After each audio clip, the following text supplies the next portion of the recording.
Cabot Bluegill here in response to California Preppers contest, and wanted to see some knives that people have, our knife collections. Well, this is just a partial collection of mine. I'm going to tell about these quickly.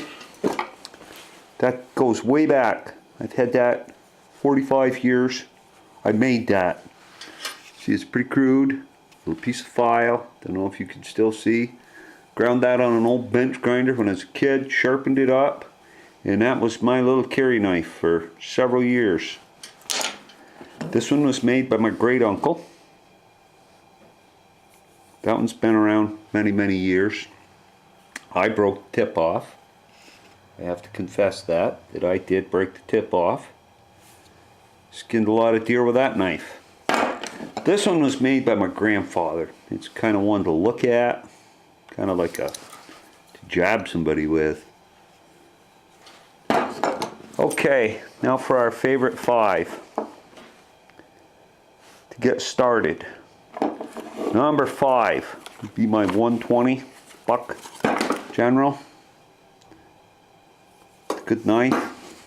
Chop with it if you have to. I'm going to put this camera on a tripod. There. It's again Cabot Bluegill here. Top 5 knives for California Preppers Contest. Number 5, my Buck General 120. Had it a long time. This knife is capable of chopping if you need to. It's just a big rugged knife.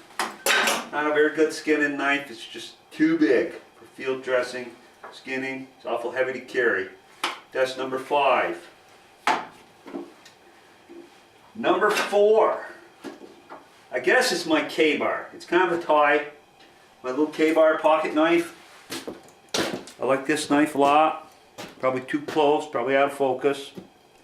You know, little 3-blade, regular old K-bar. See a lot of people carry stuff like that today. I still do. Okay, number 3 is my K-bar little fin. I just like that knife. It's small, it's tiny. It's, you know, it's a nice knife. Number 3. Number 4 is my Western. And the only reason this knife is not number 1 is I could not replace it. This is kind of a family heirloom passed down to me from my father. He bought it, or he acquired it. He did not buy it. He acquired it when he was 17. He's now 84. Takes a beautiful edge. Great skinning knife. Great carry knife. Good size. And I just don't dare carry it every day. Afraid I'd lose it. And my number 1 go-to, you notice these are all fixed blades, is the Buck 102. It's a good size to carry. Carry it every day. See the sheath, a little beat up. There's paint on it. Actually, this is one I bought off eBay. It's a backup. And this is a great knife. I like that knife. Good for skinning fish. Skin your deer with it. Cut your steak up with it.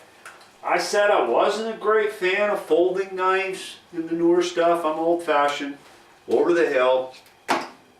I mean, this is a charade I've had. I've carried it deer hunting. There's still deer blood on it from gutting deer. And I'm just not a real fan of folding knives. Okay, back in a minute. Okay, back again. Today when I was doing my 5 favorite knives, I said that I wasn't wild about folding knives, and I'm not. I like fixed blades better. This one was given to me by my son.